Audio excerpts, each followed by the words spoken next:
how does somebody become a wage slave? And what is a wage slave?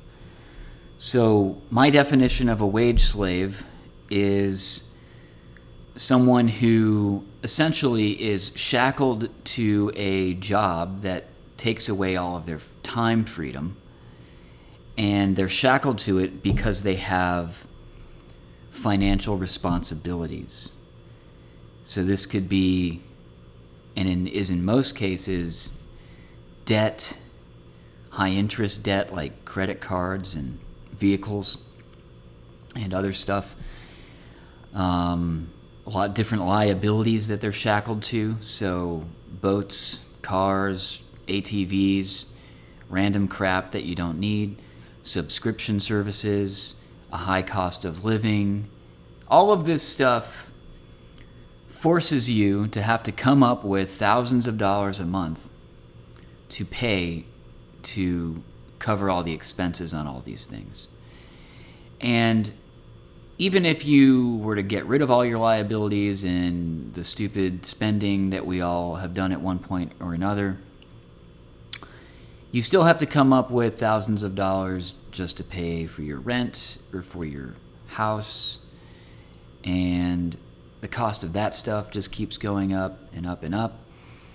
So what you end up with is a wage slave. The original model for the 9 to 5 was 8 hours of rest, 8 hours of leisure, and 8 hours of labor. That's what the original people advocated for back in the day, when in the early industrial revolution, when factory workers were working like 16 hours a day. So the 9 to 5 was actually a system to help people, but it's really just become institutionalized from a legal standpoint, a governmental standpoint, and a social norm standpoint. And it's become an outdated system. And at this point, I believe it takes more than it gives. So, on that note, the 3 8-hour blocks of life, it's not really like that because, first of all, a lot of jobs now are doing 8 to 5. So the standard is now you got to do 9 hours. So I don't know when and why that started happening, but companies are now doing that. In other countries like Japan, people were working like 10-hour days or more on average, and that's like the standard. We haven't seen that here in the U.S. yet, but I'm sure we will as hustle culture takes over, which I don't agree with. So let's just say you got an 8-hour job, 9 to 5. If you're lucky, it's not 8 to 5. Well, you've also got to commute, 30 minutes one way, 30 minutes another if you're lucky. So that's 9 hours. You have, let's just say, an hour of preparation in the morning. You have to get ready, take a shower, do all that stuff. So 10 hours, if you're lucky, per day is being sucked up into your job. So that's 10 hours a day. And then it's not like, when you work your 10 hours and you get back home, you're just ready to live life and hang out with your friends and your family and build a business and work on your passions. No, you're exhausted. And that's if you're healthy.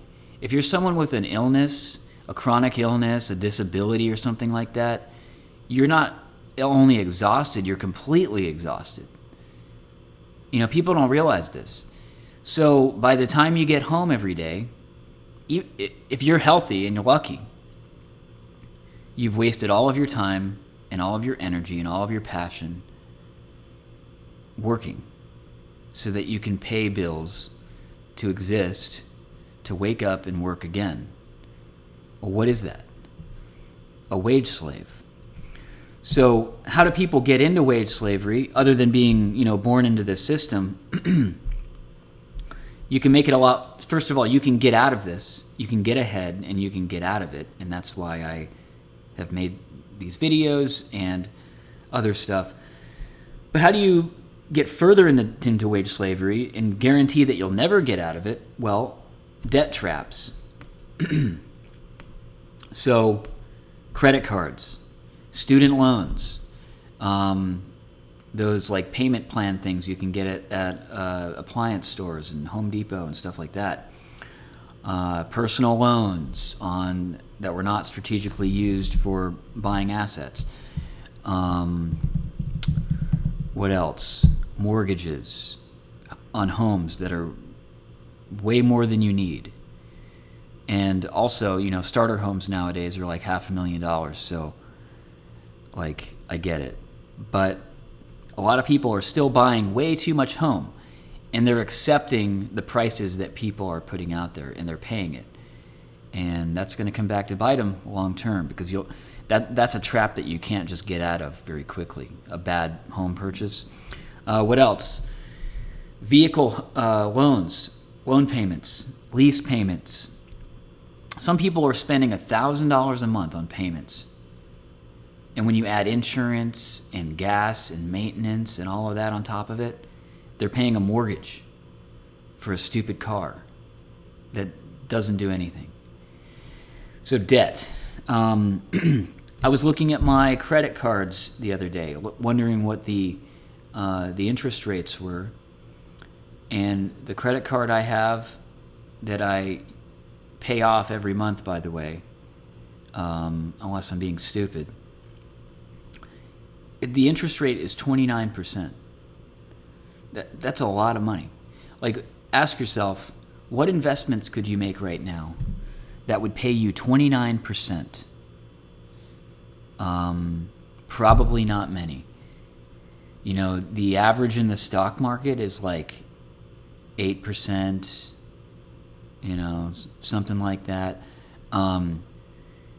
People who buy into private equity funds and real estate syndications as passive investors, they're getting preferred returns of 6%, 8%, maybe 10%. If you're in the high-level private equity world, or some more risk-based real estate investing, you might be getting 15, 20%. But people all day will spend money on a credit card, rack up thousands of dollars of debt, and get charged 29% interest, and not even think about it. I mean, it's ridiculous. That's literally how you stay poor forever. Debt traps. Don't do it. So what does this create? It creates indentured servants. Modern day indentured servants are wage slaves. People don't realize that that stuff exists, and we're living in it. It's just invisible, and it's accepted. And they've taken what we accept as normal and acceptable as, bad financial advice. So, all right, so most people work 5 days out of the week and they get 2 days off. Why is this a trap? If you're spending 10 hours a day at your job, and we've already discussed why it's 10, not 8.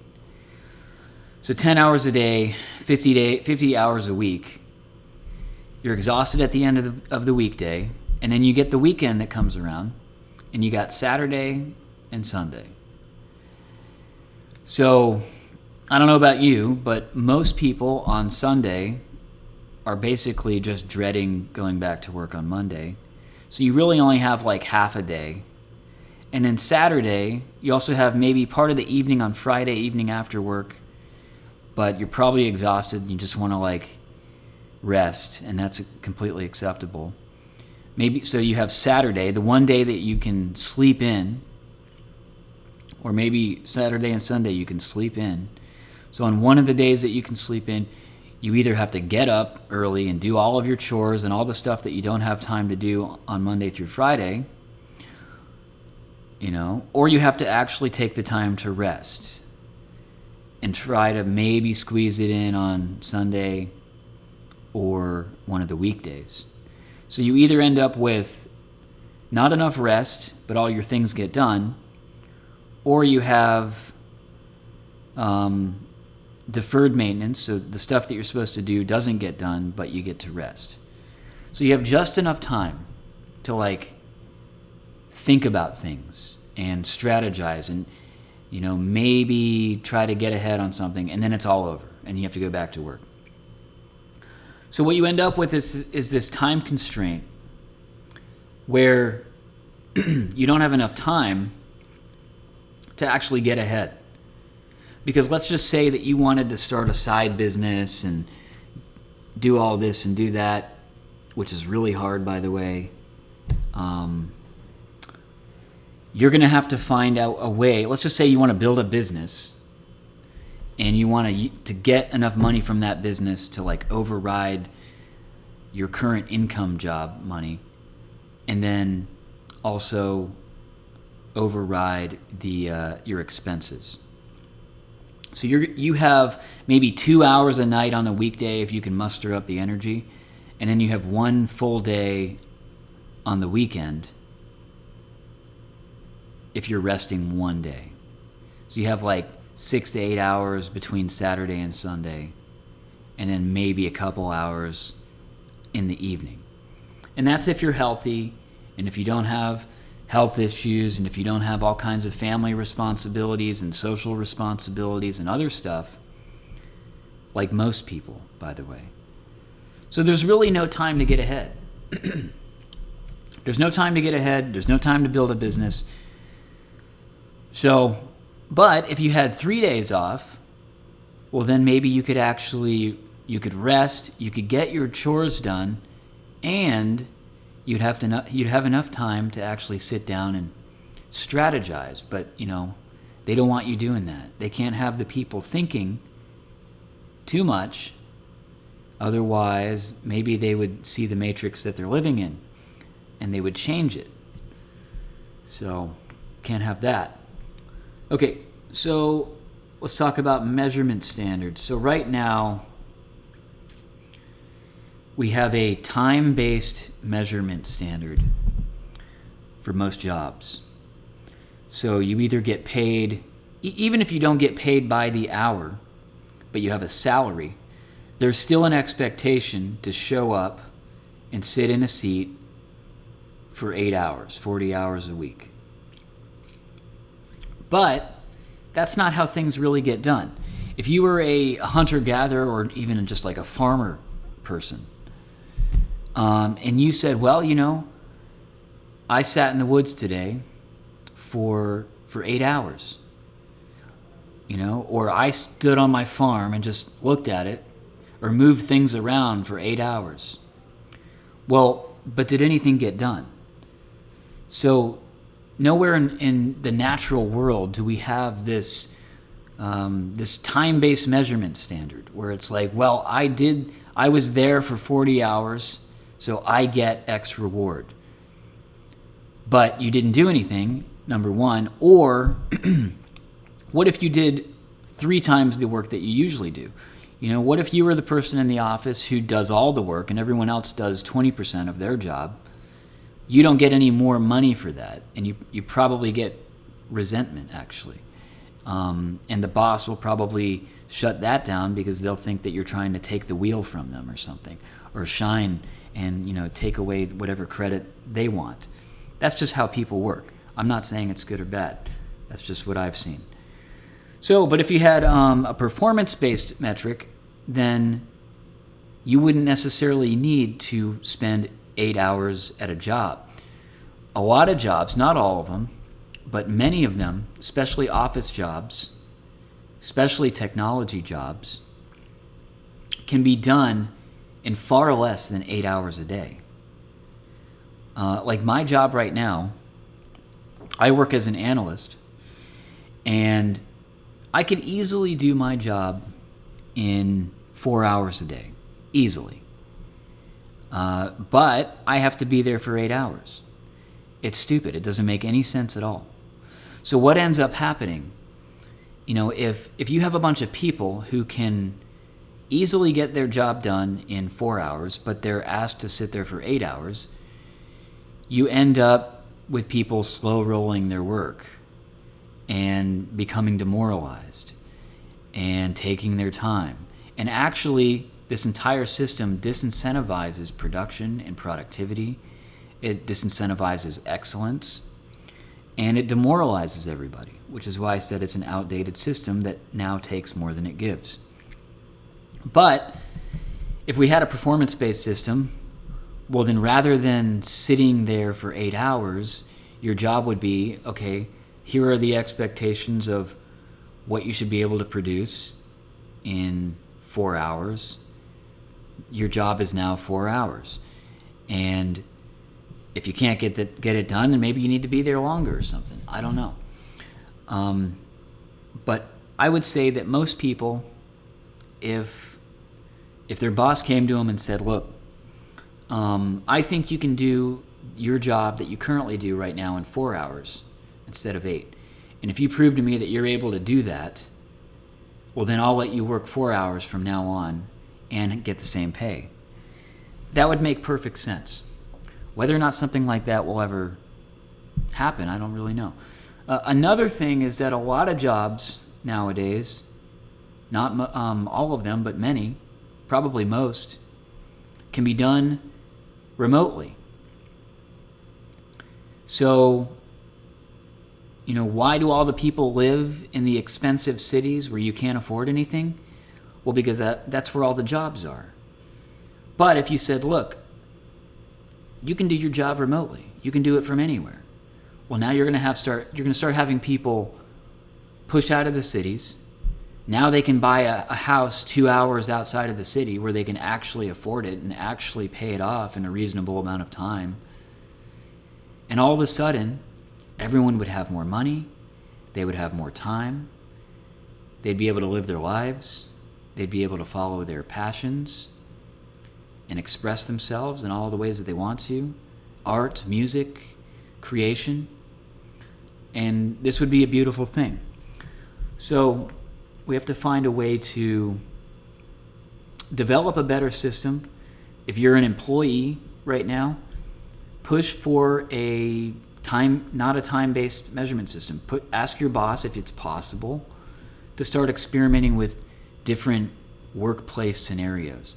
Maybe you do 4 days a week, or maybe you do 5 days a week, but you cut your hours or something like that.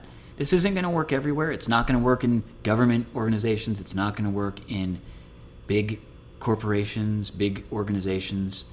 But it will work with small boutique, mom and pop style, small startup type businesses. It'll work potentially in places like that. Now, if your boss sucks, then it won't.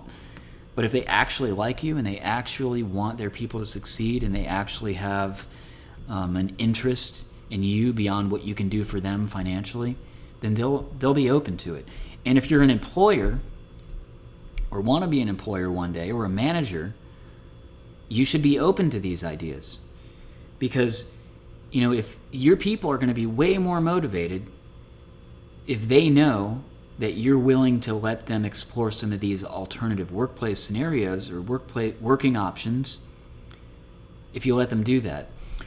So rather than just saying, hey, these are the hours you're going to work for 40, the conventional model, say, hey, how would you guys want to work? Would you like to do less days or the same amount of time? Or how much do you need to actually do this job? And do you want to work remotely? Things like that you can propose and then create a system around are going to make your people better.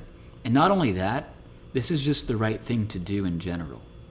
I mean, if I could snap my fingers and give everybody more time with their friends, with their family, with time to express themselves with creative projects, I would do that immediately. I don't need to make any money from that. I don't need to benefit from that in any way possible, because I know that society would be better as a whole if that system was implemented. So I hope this was interesting. If you liked it, please subscribe, hit the thumbs up button, and be on the lookout for future content like this.